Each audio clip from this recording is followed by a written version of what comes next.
Sejarah selalu ditulis oleh berbagai sudut pandang.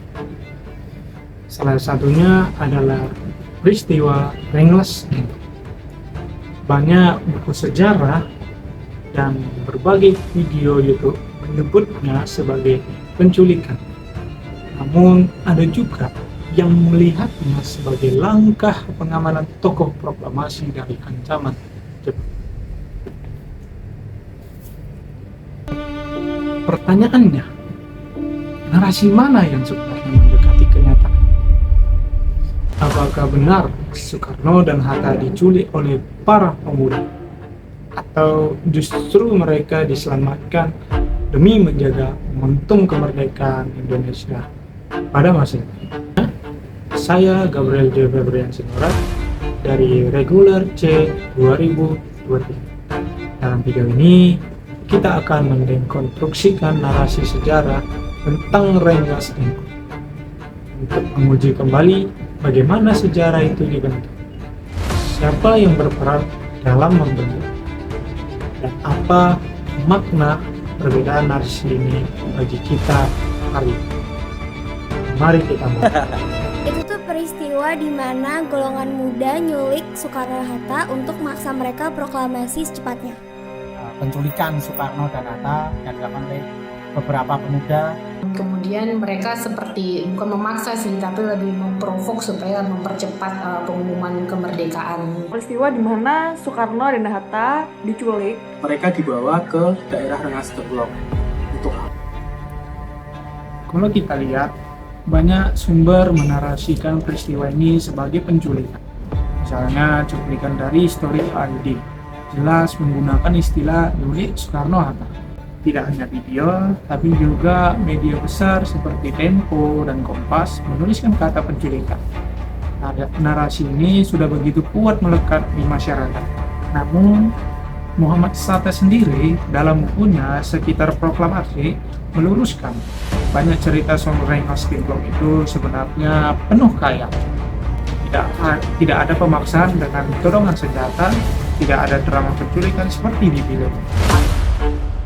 Kalau istilahnya Hatta di sini dalam bukunya ini menculik, tapi kalau menurut Soekarni, ya dia diselamatkan. Menarik sekali, bahkan dalam cuplikan Historiadi terlihat perbedaan narasi. Bung Hatta menyebut diculik, tapi Soekarni, salah satu pemuda, justru menegaskan kami menyelamatkan Bung Karno dan Bung Hatta. Faktanya, menurut Nugroho Noto Susanto dalam buku Sejarah Nasional Indonesia, Jilid 6, dan George Kahn dalam karyanya Nationalism and Revolution in Indonesia, tindakan para pemuda lebih tepat disebut pengamanan strategis. Mereka ingin menjauhkan Soekarno-Hatta dari pengaruh, sekaligus mendesak agar proklamasi tidak ditunda. Jadi istilah penculikan perlu kita kritis. Pertanyaannya, mengapa penting meluruskan istilah ini? Menurut KBBI, penculikan adalah proses membawa seseorang secara paksa dengan maksud tertentu, biasanya bernuansa kriminal. Sedangkan pengamanan berarti tindakan menjaga, melindungi, dan menjadikan sesuatu tetap selamat dari bahaya. Jelas sekali perbedaan maknanya. Kata penculikan memberi kesan negatif seolah ada kekerasan, sedangkan pengamanan menekankan niat melindungi. Inilah inti persoalannya. Kan nggak perlu culik-culikan kayak gitu. Tidak setuju mungkin cara yang dilakukan nggak harus lewat penculikan. Jika terus menyebut penculikan, para pemuda 1945 seolah dilihat sebagai pihak yang kasar atau tidak menghormati Soekarno. Padahal tujuan mereka justru menjaga agar proklamasi tidak dipengaruhi. Jadi pemilihan kata ini mempengaruhi bagaimana kita menilai peran generasi muda dalam sejarah. Sejarawan An Hargongkong mencatat istilah penculikan memang digunakan Bung Hatta, tetapi para pemuda sendiri menolaknya.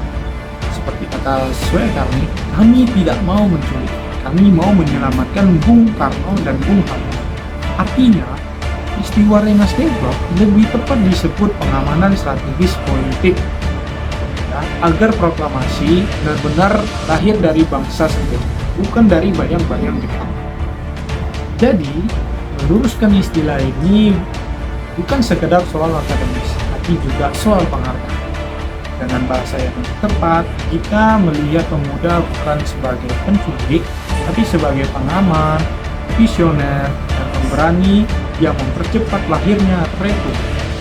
Peristiwa Rengas Dengklok memberi kita pelajaran penting bahwa sejarah bukan hanya soal apa yang terjadi, tapi juga bagaimana ia diceritakan.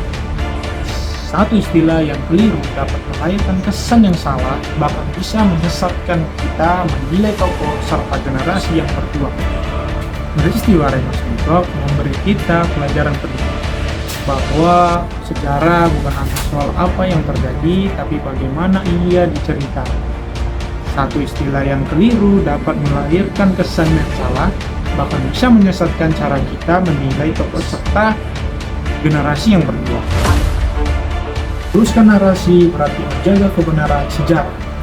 Kita memberi tempat yang layak bagi generasi muda berani menantang klasik, sekaligus mengingatkan bahwa kemerdekaan lahir dari keberanian, bukan sekedar hadir. Tanpa langkah nekat mereka, mungkin proklamasi tidak akan bergema pada 17 Agustus 1945.